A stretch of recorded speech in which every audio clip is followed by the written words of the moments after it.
¿no? En la clase de hoy vamos a desarrollar lo que se conoció como el orden conservador, el patriciado, el régimen oligárquico,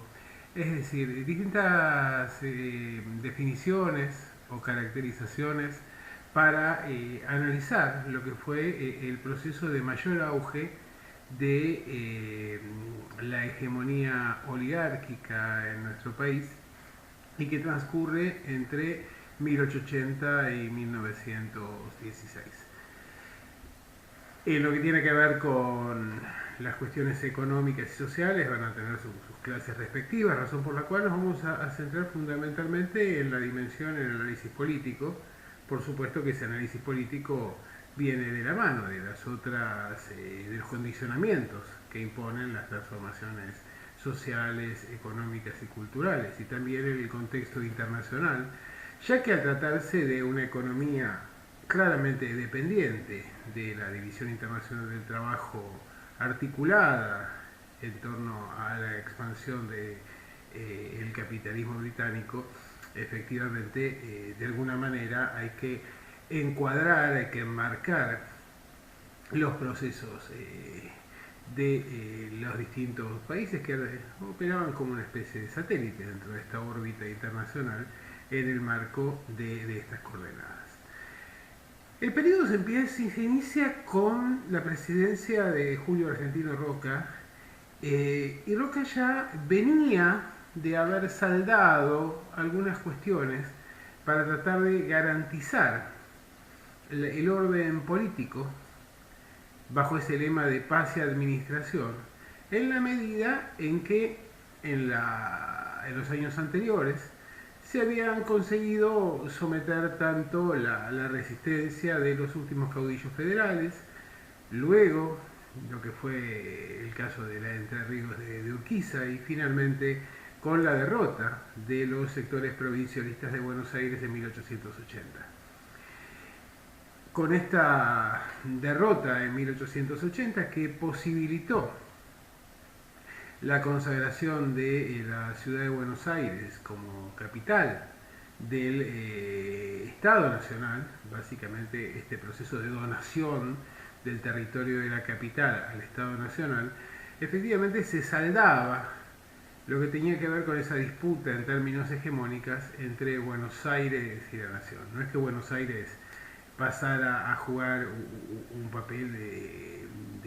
limitada significación, pero en términos políticos, fundamentalmente, el Estado Nacional podía en ese momento plantear su condición hegemónica en el marco del contexto de la nación. Roca entonces llega con dos cuestiones saldadas básicamente, lo que tiene que ver básicamente en términos de organización política con la consagración de la hegemonía del Estado Nacional, en lo que tiene que ver con la cuestión de ocupación efectiva del territorio, venía precedido de lo que había sido la campaña del desierto, que había permitido incorporar buena parte de la Patagonia y los territorios del Gran Chaco dentro de la órbita del Estado Nacional, efectivamente en el marco de un proceso de liquidación de los derechos y también en un proceso de verdadero genocidio, tal vez más cultural que efectivo, si consideramos el número de víctimas, pero en términos culturales efectivamente lo que se impone es la nación blanca, la nación occidental, como un modelo cultural de ese Estado Nacional. El orden que va a articular Roca va a ser una especie de verdadero mecanismo de relojería que se va a sostener sobre una serie de variantes. La primera tiene que ver con la articulación del PAN, del Partido Autonomista Nacional, que no era un partido en términos estrictos, sino que era la síntesis entre el Partido Autonomista Porteño y el Partido Nacional que había fundado Nicolás Avellaneda, y en realidad era una asociación,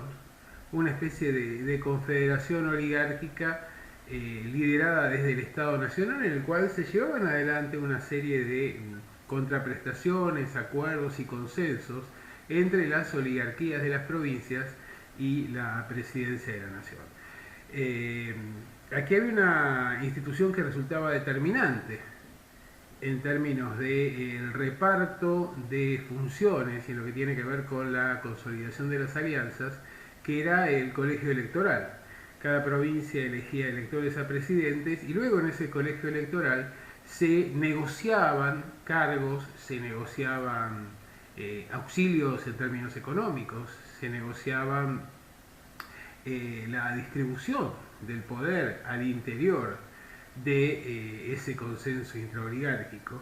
Y naturalmente, efectivamente, para que este orden pudiera funcionar, debía prescindirse de la participación popular irrestricta, razón por la cual, si bien en la práctica, mejor dicho, en lo que tiene que ver con la teoría, existía un sufragio universal, en la práctica ese sufragio era impedido a través de la práctica sistemática del fraude. De este modo existía, digamos, un consenso intraoligárquico que era el que detentaba esa hegemonía y que claramente representaba los intereses de los sectores agroexportadores.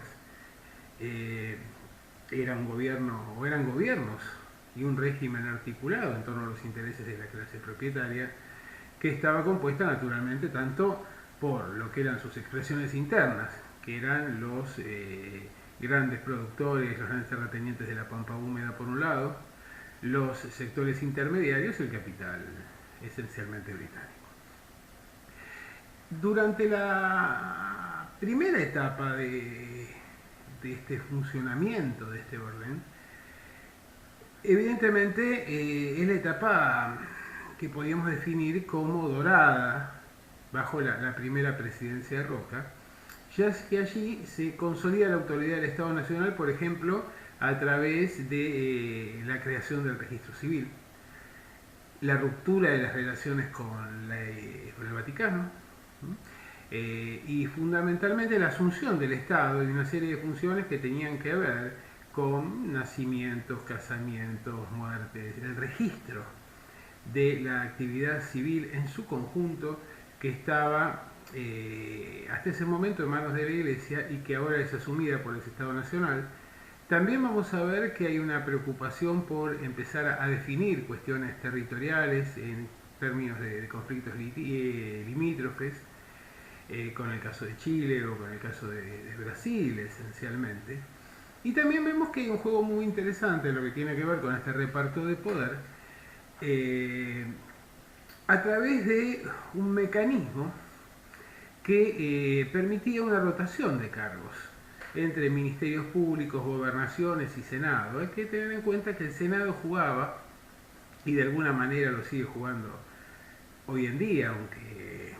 digamos, en ese momento era todavía mucho más evidente, era una especie de foro en el cual los senadores eran prácticamente, y así se definían, como embajadores de sus provincias, razón por la cual lo que intentaban era gestionar y obtener la mayor cantidad de beneficios posibles. Era una política que excluía a la gran mayoría de la sociedad, no solo a través del fraude, sino porque tenía claramente definida una naturaleza de clase, ¿no? Y de pertenencia de clase esencialmente. Y además había un proyecto de país que no era cuestionado, es decir, un país dependiente, una economía dependiente, articulada fundamentalmente a través del polo productivo de la pampa húmeda, la exportación de productos, fundamentalmente de alimentos, hacia el mercado externo, y una atribución que se daba al capital internacional, no solo lo que tenía que ver con la comercialización de los productos y también la importación de producción industrial, sino también con el hecho de la administración de los recursos de infraestructura que básicamente estaban asociados con el puerto, con el ferrocarril o luego también con el caso del telégrafo, que lo que se está desarrollando en esta etapa, que eran encargados a empresas generalmente de origen británica y que gestionaban estos servicios beneficiando y digamos, fijando arancelamientos de acuerdo a los intereses de la comercialización y de la producción británica. Es decir, altos aranceles o zonas que estaban incomunicadas prácticamente dentro del territorio nacional, que podían ser competidoras de esa producción europea, y aranceles muy bajos en lo que tiene que ver con aquellos productos que eran de interés, alimentos, materias primas, por parte de las economías europeas industriales. El Estado Nacional garantizaba una tasa muy elevada de rendimiento para el funcionamiento de estas empresas, y estas empresas no solo giraban sus beneficios al exterior, sino que fueron incorporando una serie de emprendimientos adicionales de otros conjuntos de empresas que se articulaban en torno a las grandes empresas, fundamentalmente ferroviarias o intermediarias. Roca consigue consolidar esa primera etapa de su gobierno, es una etapa de gran expansión de las exportaciones, una etapa muy significativa en términos de inmigración. La población argentina va a multiplicarse durante este periodo de una manera realmente llamativa. Y básicamente la Argentina va a ser vista desde la perspectiva de Gran Bretaña como, digamos, el reemplazo a lo que había sido los Estados Unidos, es decir, un espacio desde el cual podía generarse un proceso de expansión en el marco de América Latina, esencialmente. No hay mayores conflictos. En esta etapa también es muy importante la aprobación de la ley de educación, una ley que va a ser claramente controlada en cuanto a su diseño por la masonería argentina. A veces estos nombres aparecen un poco difusos y se asocia a Sarmiento con esta ley de educación, pero en la práctica es una ley donde ha tenido una participación muy importante de Avellaneda, y la masonería genera justamente una logia ad hoc que estaba presidida por Vicente Fidel López, que trata de construir la nación a través de la educación, es decir, en una sociedad donde los inmigrantes representaban 3 de cada 4 varones mayores de 14 años, en el caso de Buenos Aires fundamentalmente, y con una incidencia creciente en lo que tiene que ver con su importancia demográfica, vamos a encontrarnos con que resultaba indispensable generar un relato, una ilusión de pertenencia a un pasado común. Y la educación, en este sentido, debería enseñar a ser argentinos a los hijos de inmigrantes, ¿no? A partir de fijar un panteón de próceres, un proyecto en cuanto a lo que tenía que ver con una comunidad de destino, a la instalación de determinados valores que vinieran a reemplazar a los valores, a los símbolos patrios, e incluso a las propias experiencias de vida que traían los inmigrantes desde el exterior. Quedaba claro que a los adultos no se los podría incorporar a este nuevo consenso cultural de construcción de la argentinidad, pero efectivamente el objetivo era la inclusión de sus hijos. Bueno, efectivamente entonces, la primera etapa, que es la etapa de Roca, va a permitir consolidar esa hegemonía del Estado Nacional, darle una matriz laica esencialmente, plantear el monopolio de la violencia claramente en manos de este Estado, un Estado que va incorporando nuevas funciones, que va instalando su predominio a escala nacional, aunque quedaban algunas regiones en las cuales se dieron una serie de beneficios a los grandes propietarios o a los grandes intereses, que tenían que ver con los territorios que habían sido producto de incorporación durante las campañas del desierto, es decir, la zona del Chaco y los territorios patagónicos, donde efectivamente el peso de las clases propietarias iba a ser determinante y que iba a terminar estallando en el caso de la Patagonia alrededor de 1920. pero en estas empresas que se iban generando en esos territorios nacionales incluso circulaba una moneda propia, moneda que tenía que ver o que era emitida por la propia empresa que, digamos, proveía de los servicios, fijaba los niveles salariales, establecía las condiciones de explotación de los trabajadores. Es decir, básicamente se generaban, digamos, pequeños microestados privados que eran tolerados por este Estado Nacional, que estaba preocupado más que nada por garantizar la producción y el flujo de bienes de la pampa húmeda hacia el exterior, y por el contrario la incorporación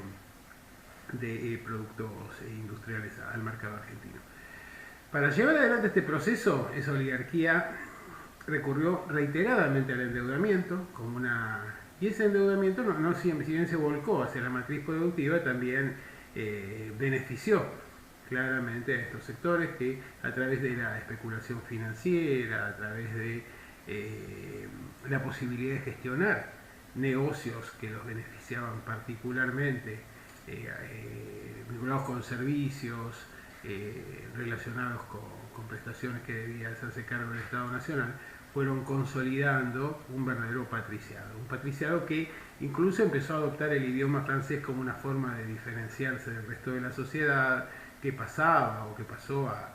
transcurrir buena parte de su tiempo en territorio europeo, fundamentalmente París, que era la gran capital convocante, y también que en los años posteriores va a ir construyendo fabulosos palacios, muchos de ellos que fueron imitación de grandes construcciones europeas. Cuando concluye la presidencia de Roca, podemos decir que el Estado Nacional estaba consolidado, que el gobierno era sólido, un sistema que funcionaba entonces a partir del instrumento del fraude, que tenía una instancia de reparto de atribuciones y de distribución de cargos en el colegio electoral, y una justicia que no hay una división de poderes concreta, ¿no? Efectivamente esa justicia es una justicia que está dispuesta a respaldar todo aquello que garantice la consolidación de ese Estado Nacional en la medida en que ese Estado Nacional resulta un instrumento de los intereses de la clase propietaria. Por eso no podemos hablar estrictamente de división de poderes, sino que la justicia se convierte como un facilitador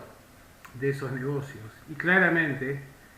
cuando decíamos que era un gobierno de clase, decimos que es un gobierno donde efectivamente los funcionarios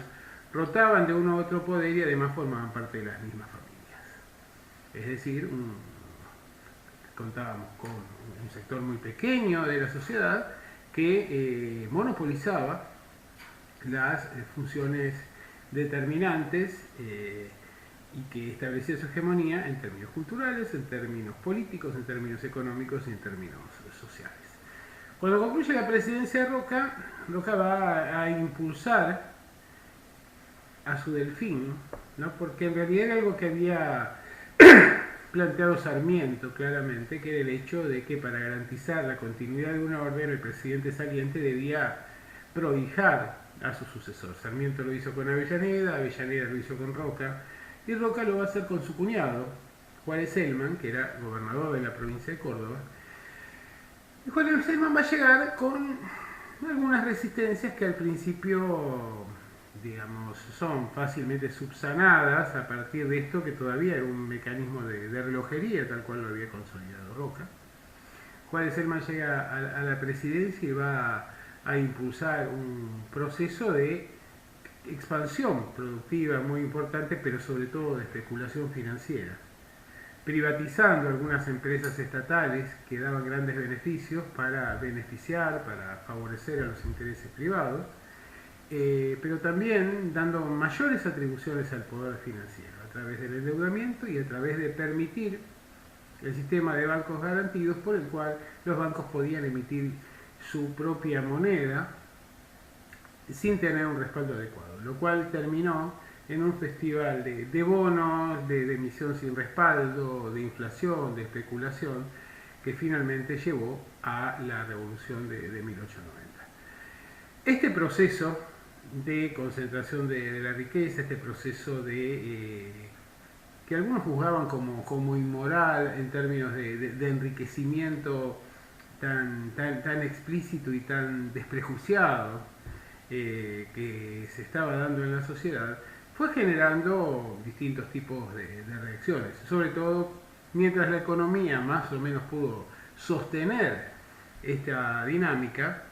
no hubo mayores inconvenientes, pero finalmente vamos a ver que en el año 90 se produce una revolución que tiene como finalidad esencialmente tratar de desplazar a Juárez Herman del gobierno, pero no a Pellegrini, que era su vicepresidente. Es decir, la idea era que ese Estado Nacional no estaba en condiciones de soportar un golpe de estas características que podía haber hecho volar por el aire el edificio completo en términos de construcción política, sino simplemente que tenía que ser un golpe selectivo que desplazara al presidente, a quien se adjudicaba razonablemente la responsabilidad por esta situación de desmadre que había ocurrido y por este papel determinante que había pasado a jugar el poder financiero o la dimensión financiera de la economía respecto de la dimensión productiva. La Unión Cívica, que va a ser una alianza entre sectores autonomistas, mitristas, sectores provincialistas en general, sectores que habían quedado desplazados del proceso de beneficiarse a partir de este festival de la especulación financiera, razonablemente podría haberse hecho con el gobierno, pero no lo quiso. Y vamos a ver que existe una alianza entre conspiradores,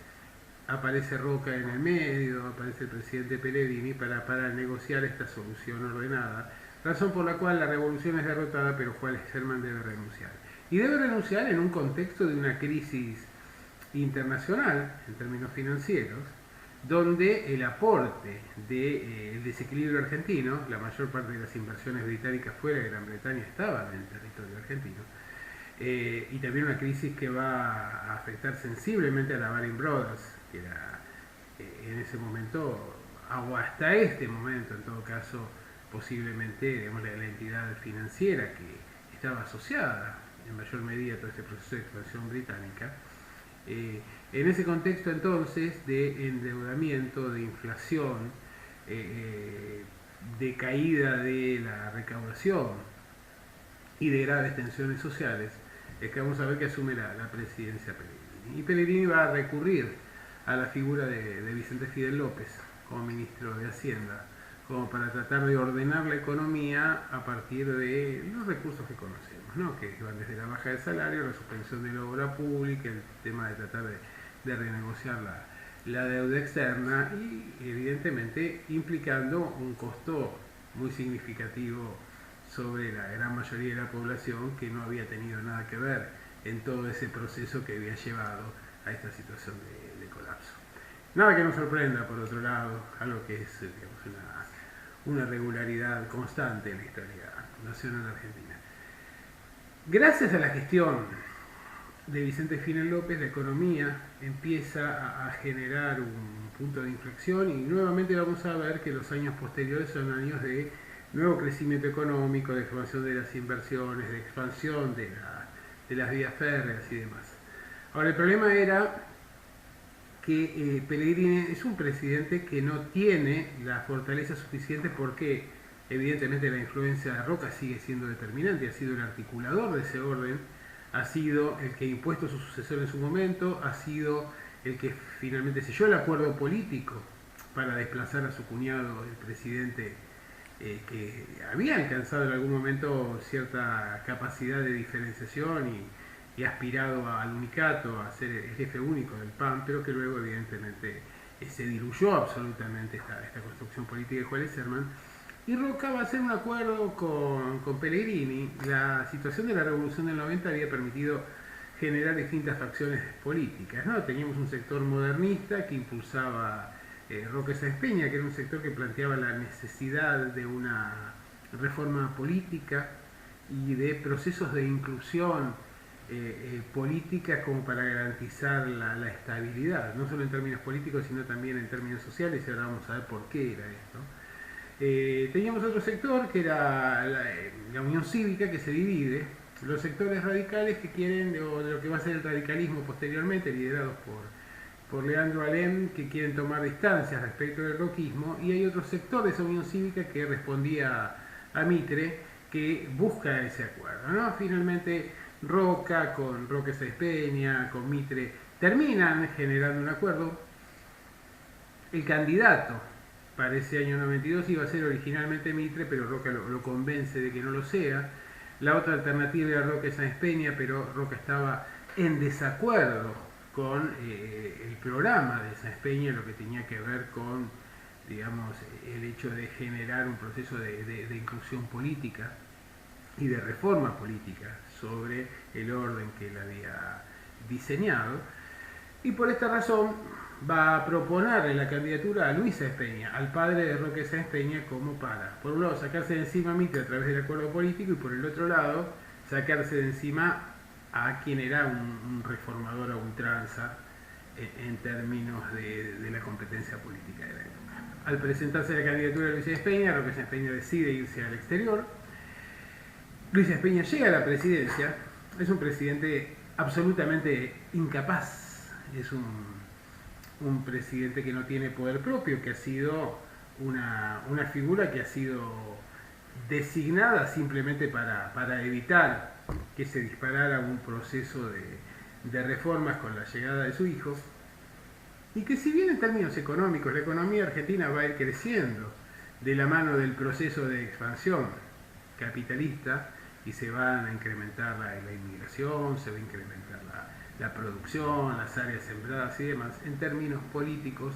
realmente el hecho de tener, digamos, una especie de papa negro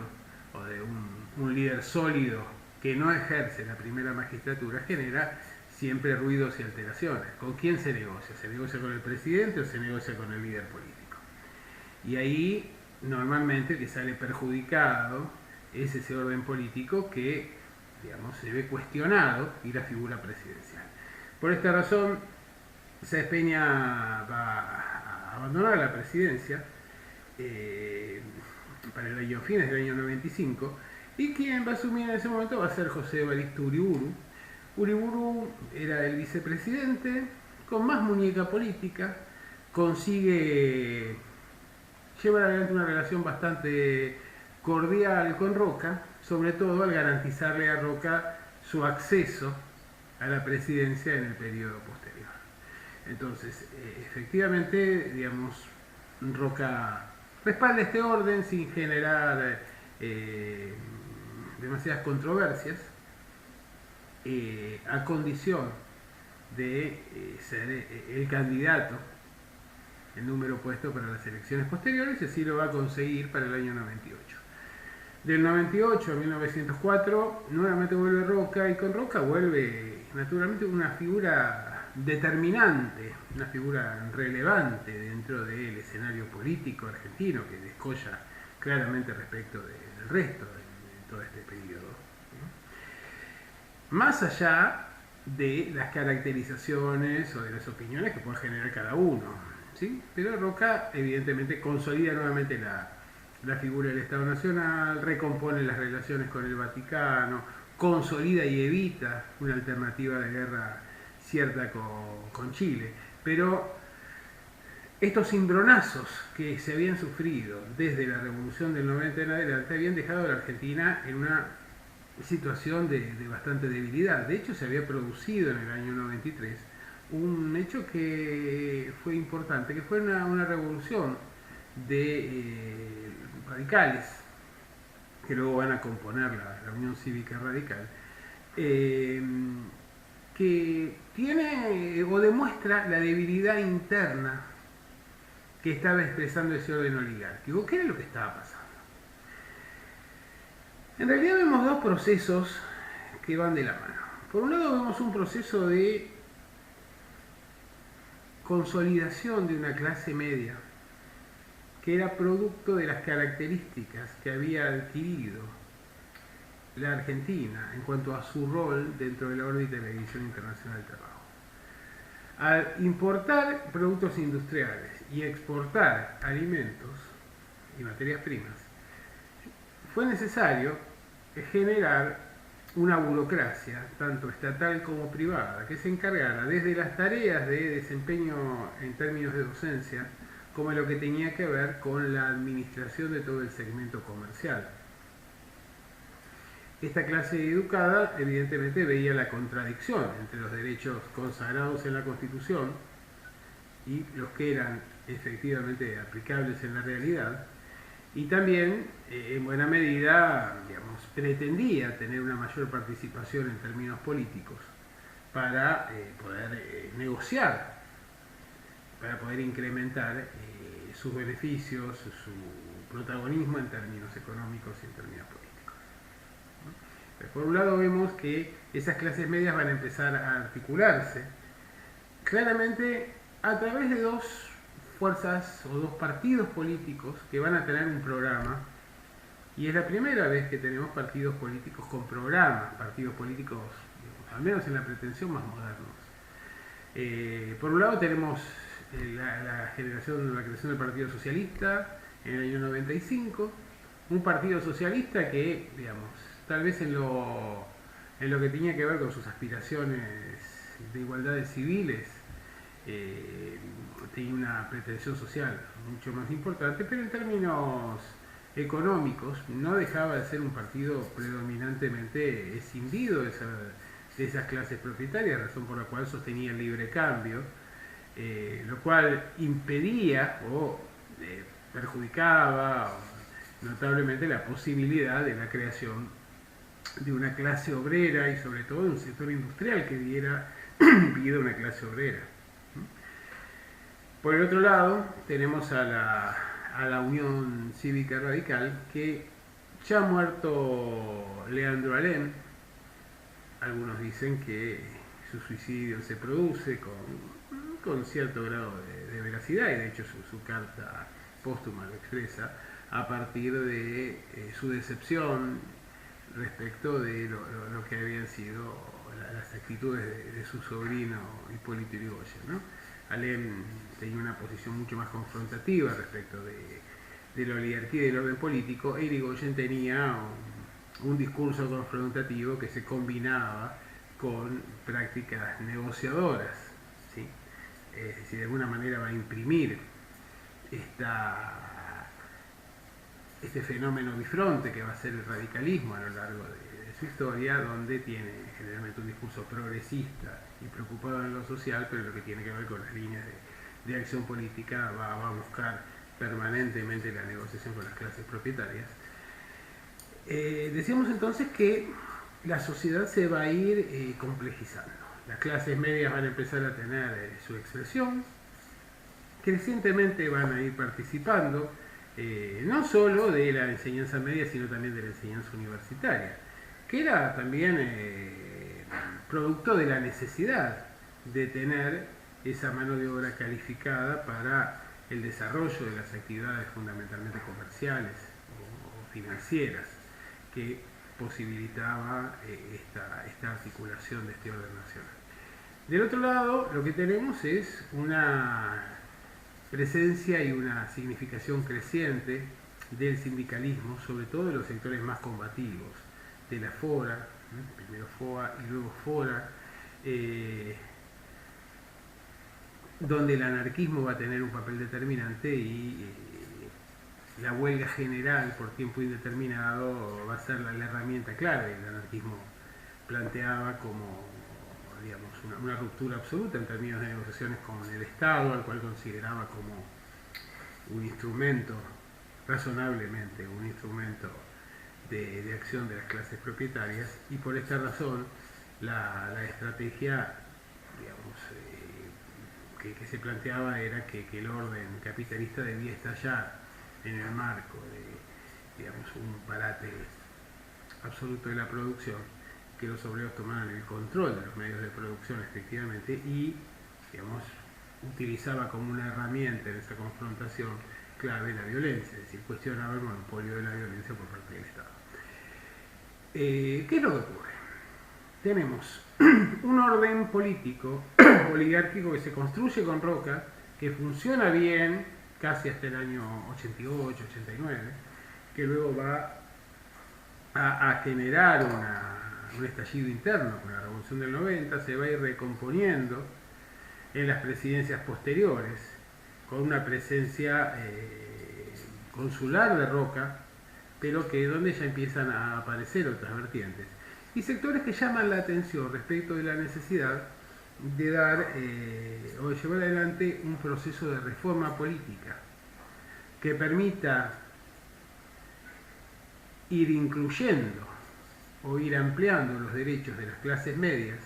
para evitar revoluciones como esa del año 93, como la del año 95 o como la que se va a dar luego en 1905, que son revoluciones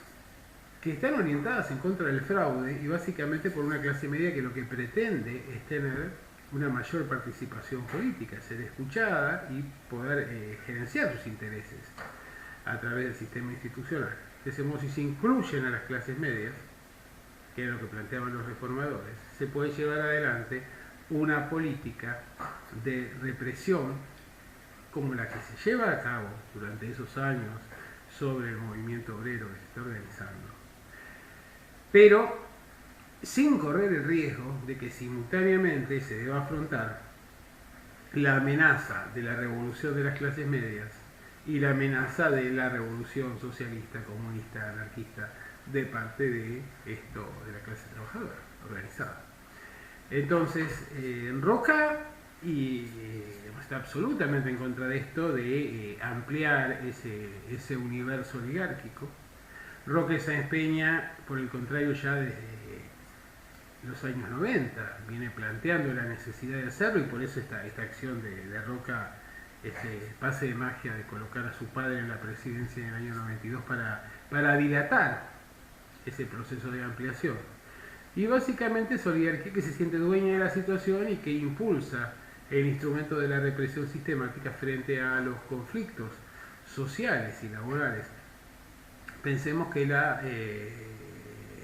intervención del Estado en los conflictos laborales consideraba a las medidas de fuerza que estaban prohibidas como atentados a la propiedad, y que tenía la competencia para resolver esos conflictos era el jefe de policía, ¿no? Y la manera en que resolvía el jefe de policía estas cuestiones era a través de la aplicación de la violencia judicial. Frente a este conjunto de situaciones que van mostrando una complejización de la sociedad argentina y también de los conflictos en términos de la distribución de recursos, tenemos amenaza del sector externo, sobre todo en lo que tiene que ver con las políticas del Estado chileno, que siempre está muy atento a cuáles son estas tensiones o cortocircuitos dentro de nuestra sociedad en esta etapa, como para fortalecer, como para tratar de llevar a cabo sus pretensiones sobre el territorio patagónico fundamentalmente. Y esta situación es una situación de gravedad porque en el marco de esta inestabilidad que se ha vivido en los años 90, la Argentina ha descuidado su equipamiento militar, ha visto divididas sus fuerzas armadas a partir de los levantamientos de las revoluciones radicales, porque las revoluciones radicales de alguna manera mostraban el conflicto al interior de las instituciones y al interior de aquellos que respaldaban ese orden. ¿Por qué razón? Bueno, porque efectivamente, si bien los altos mandos procedían de las clases propietarias, los mandos medios en general procedían de las clases medias. Entonces las revoluciones, los levantamientos cívico-militares que llevaban adelante los radicales planteaban la tensión al interior de esta relación entre clases medias y clases propietarias o clases altas. Roca va a conseguir generar un acuerdo de paz con el presidente chileno, van a aceptar que la forma de resolución de los conflictos no sea a través de la guerra, sino de la mediación del rey de Inglaterra, lo cual muestra evidentemente la hegemonía a nivel internacional que le era reconocida, sobre todo aquí en América del Sur. También va a llevar adelante un proceso de modernización de las Fuerzas Armadas, Y este proceso de modernización implica tanto el envío de oficiales a Prusia para lo que tenía que ver con la capacitación del ejército, como a Gran Bretaña en lo que tenía que ver con la marina, también una compra importante de insumos en términos de infraestructura bélica, un reacomodamiento de la distribución de los asentamientos de tropas para ocupar lugares estratégicos en el territorio nacional de acuerdo a los puntos más sensibles que había revelado las revoluciones radicales. Y básicamente también se va a sancionar dos leyes que son fundamentales. En 1901, la ley de servicio militar obligatorio, porque efectivamente la tensión limítrofe, más allá de los acuerdos que se podían terminar cerrando, mostraba que la capacitación de los hombres argentinos que podían ser convocados a la lucha armada era prácticamente nula, y que en un escenario donde existían divergencias territoriales significativas con Chile y con Brasil, era determinante esto. También porque en realidad el servicio militar implicaba un proceso de disciplinamiento de las clases trabajadoras y también un proceso de imposición de valores de este sentimiento nacional, de este relato de la argentinidad, porque efectivamente los sectores que, más allá de lo que había sido la ley de educación del año 84, apenas un 10% de los jóvenes y los niños y los jóvenes argentinos asistían efectivamente a estas escuelas. Entonces, por esta razón, aquellos sectores que quedaban excluidos o que pertenecían a sectores sociales que quedaban fuera de la órbita del sistema educativo, recibían este curso acelerado de argentinidad, de sumisión a los intereses de la clase propietaria y naturalmente a la naturalización de la desigualdad. Lo otro que va a ser importante también va a ser la sanción de la ley de residencia. Evidentemente, más allá de lo que fue la represión esta sistemática respecto de lo que eran las medidas de fuerza y la protesta obrera, queda claro que esta protesta no se detiene. Por el contrario, el incremento de la inmigración, que era, digamos, tan valorado en términos de expansión económica, tenía como contrapartida un incremento también de la protesta social, a partir de la sensible desigualdad, de las condiciones de explotación, de la falta de vigencia de los derechos consagrados en la Constitución para la mayoría de los argentinos. Y efectivamente las tensiones sociales se fueron incrementando a punto tal de que Ramón Falcón va a terminar siendo asesinado por un militante anarquista como respuesta a lo que había sido su política represiva y sin ningún tipo de contemplación por la vida ajena que había llevado adelante Falcón. Entonces, en esta situación transcurren la entrada al siglo XX. Hacia fines de la presidencia de Roca vemos una ruptura entre Roca y Pellegrini. Pellegrini intenta llevar adelante un proceso, una propuesta de renegociación de la deuda externa que hubiera implicado un incremento de los compromisos argentinos y del saqueo de nuestras riquezas mucho mayor al que existía hasta ese momento, sin obtener ningún beneficio a cambio. Tiene el visto bueno de Roca, pero ante lo que es la protesta social que se va generando, y sobre todo de sectores universitarios que empiezan a tener un peso importante, porque la universidad fue incluyendo, como veníamos diciendo, crecientemente sectores medios disconformes. Entonces, disconformes con el reparto, ¿sí?, no con el orden en sí. Vamos a ver que Roca toma distancia, lo entrega a Pellegrini directamente presentándolo como el responsable de esto, y ahí se produce un proceso de ruptura que va a ser importante porque en realidad a partir de la salida de la presidencia de Roca, Roca va a entrar en una situación de, digamos, de claroscuro, ¿no? De creciente pérdida del protagonismo que había tenido hasta ese momento.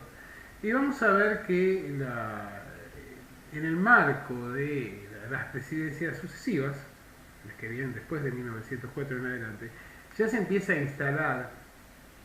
como eje, como centro la cuestión de la reforma política.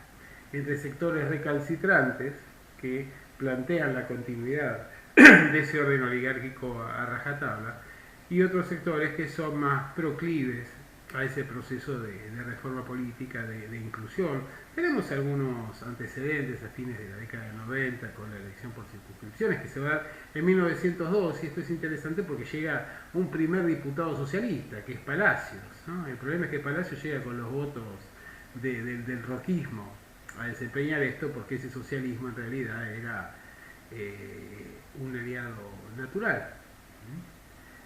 de los sectores conservadores en contra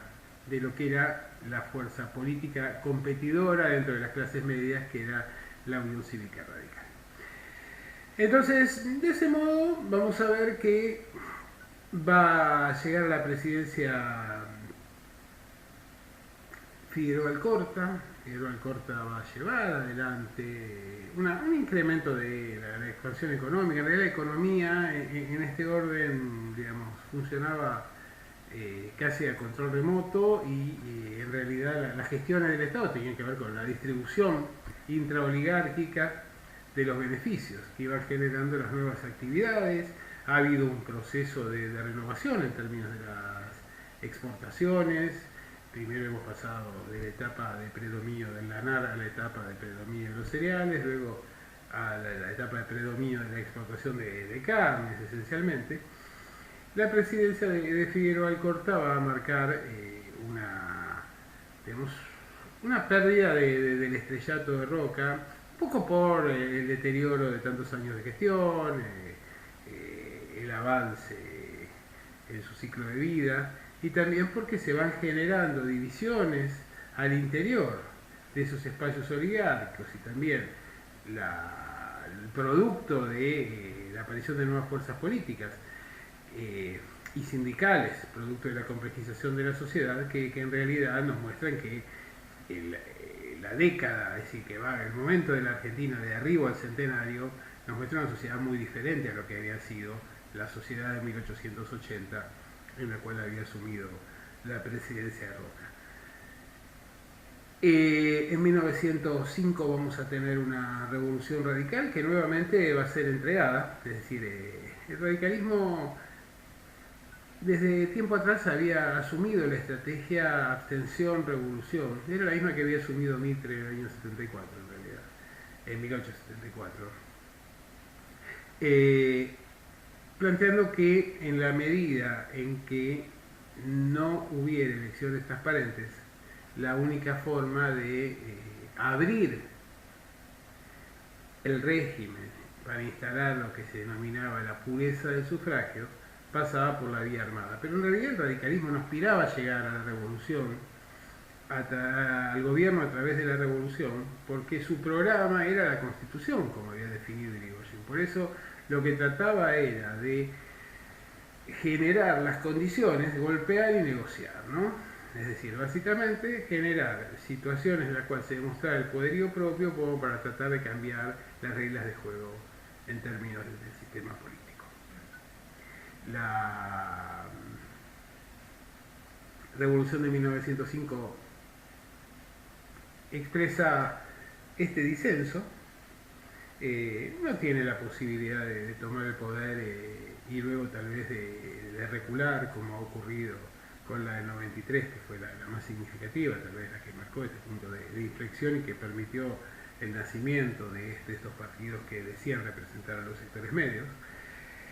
Pero evidentemente llegamos al centenario en el marco de protestas sociales, de graves políticas de represión, con estado de sitio y demás. Ese centenario que fue presentado y vivido como protagonizado por esa oligarquía como una celebración propia, ya que la patria eran ellos. Pero que en la práctica excluyó a los sectores medios,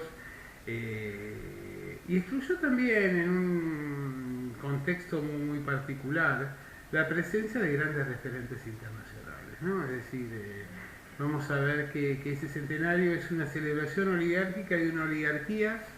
que a nivel internacional, de un patriciado que está llegando a una etapa de declinación muy evidente y que finalmente se va a concretar con la Gran Guerra, ¿no? Con la guerra que se inicia en 1914. Esta situación de inestabilidad interna, de disenso y demás, va a posibilitar que el sector modernizador, liderado por Roque Sáenz Peña, llegue a la presidencia. Y Sáenz Peña desde un primer momento está decidido a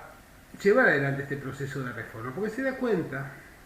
la gravedad de la situación social, se da cuenta del empoderamiento que habían experimentado los sectores sindicales anarquistas revolucionarios, porque se da cuenta que el contexto internacional ha cambiado y se da cuenta también del poderío de esas clases medias. Entonces pretende recurrir a lo que fue la reforma británica de 1832, incluir a las clases medias a través de garantizarles el derecho al sufragio y llevar adelante una política de represión hacia las clases trabajadoras. Por esto busca el entendimiento con Irigoyen. Irigoyen le dice que está de acuerdo. En realidad no era otra cosa lo que quería Irigoyen, pero que no va a aparecer abiertamente respaldando ese proyecto de reforma que impulsa Sáenz Peña, porque Sáenz Peña en definitiva, más allá de sus buenas intenciones, es producto del fraude electoral, ¿no?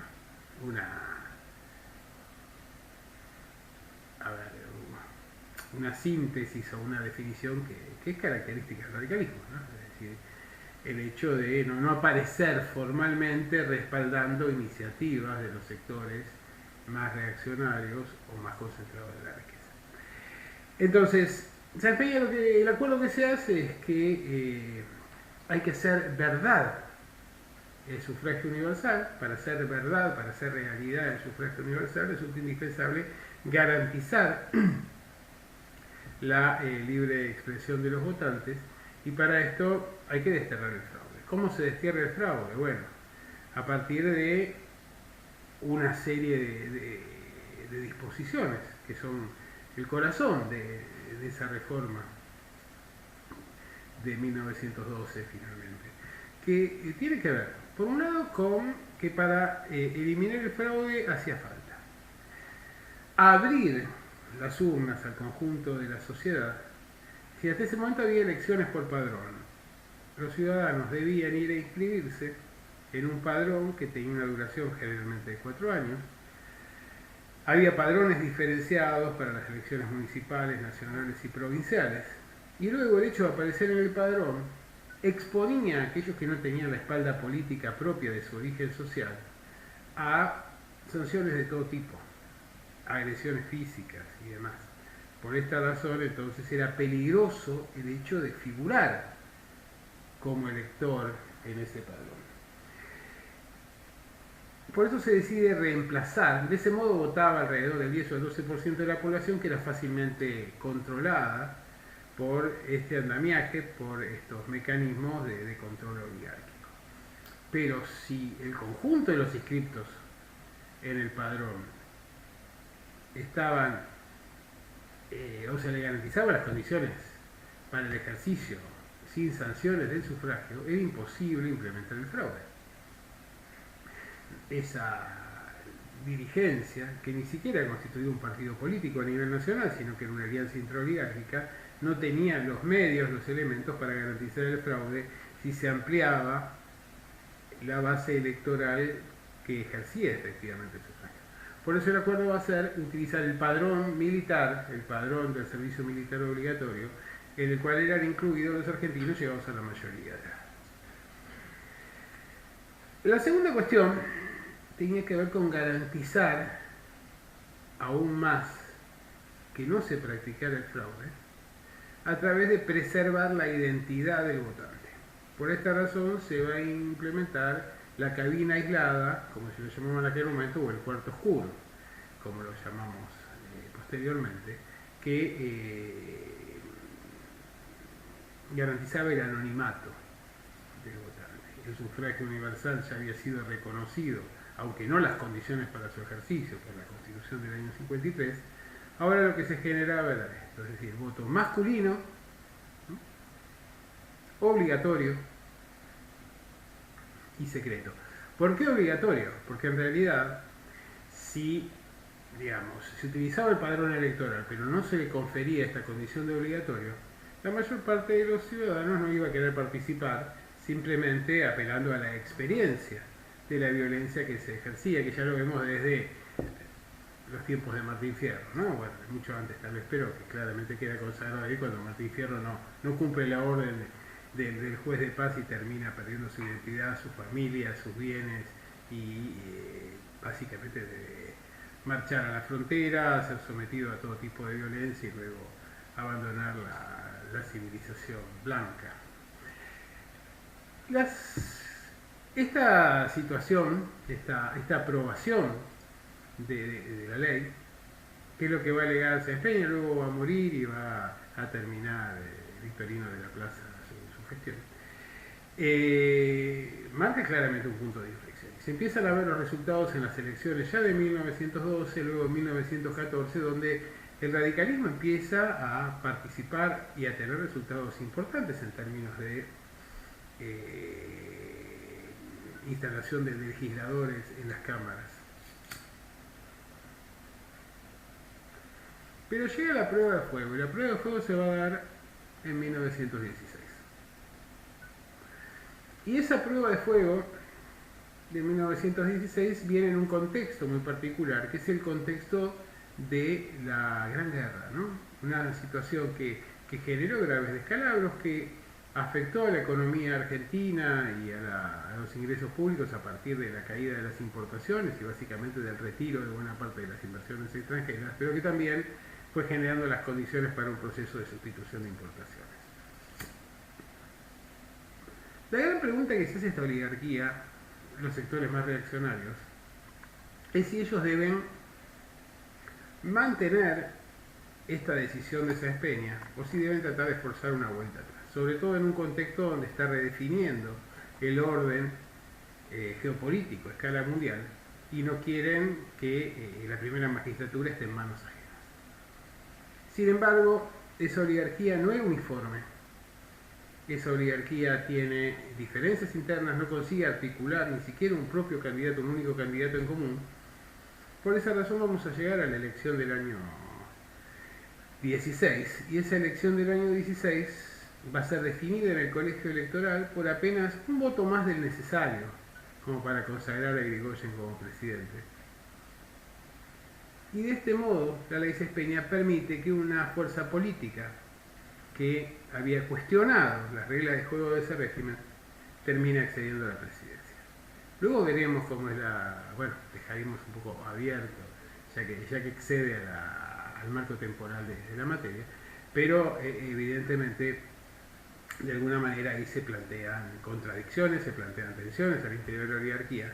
y también su escasa disposición a permitir gerenciar libremente el Estado al gobierno nacional por parte de un partido y sobre todo de un candidato más que de un partido, porque en realidad los cuestionamientos son más por Irigoyen, por su pasado como comisario en el barrio de Valvanera, como promotor del fraude electoral, como luego impulsor de revoluciones a las cuales deliberadamente trataba de hacer fracasar como para que el andamiaje estatal no se viniera abajo. Es decir, era un sujeto, pero que también un sujeto muy inteligente en términos de la generación de una organización política permanente, es decir, la Unión Cívica Radical funcionaba todo el tiempo a través de una serie de comités que le daban un tejido capilar a lo largo de la geografía, buena parte de la geografía nacional, y también el hecho de que esos comités iban generando prestaciones sociales que de alguna manera competían, tanto con lo que el Estado no hacía, con lo que sí trataban de hacer algunas organizaciones sindicales, como era la prestación de atención médica o de cursos de formación de oficio, formaciones culturales. Es decir, Irigoyen trae una idea nueva en términos de la organización política, pero en términos ideológicos no deja de ser un hombre del antiguo orden, que en realidad claramente sostiene esa constitución, que era una constitución que tenía un sesgo de clase, es muy evidente esto, una constitución basada en la propiedad privada, basada en la consagración de una serie de derechos que estaban a la medida de los intereses de las clases propietarias, por un lado, y al plantear que su programa es la Constitución, Irigoyen define una matriz conservadora en términos de programa político y solo se preocupa por modificar el reparto de la riqueza, dándole la posibilidad de acceso a las clases medias y a algunos sectores sindicales con los que tenía cierta llegada. Es decir, no cuestiona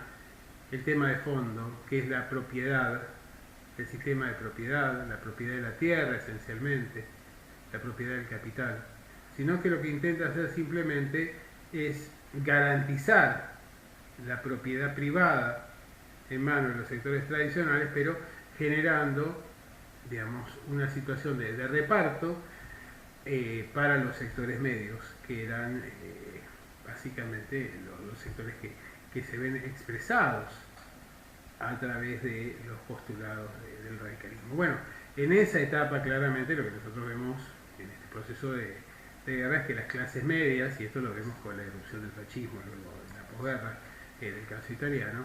las clases medias están mucho más preocupadas por el ascenso de las clases trabajadoras que de la situación de perjuicio que sufrían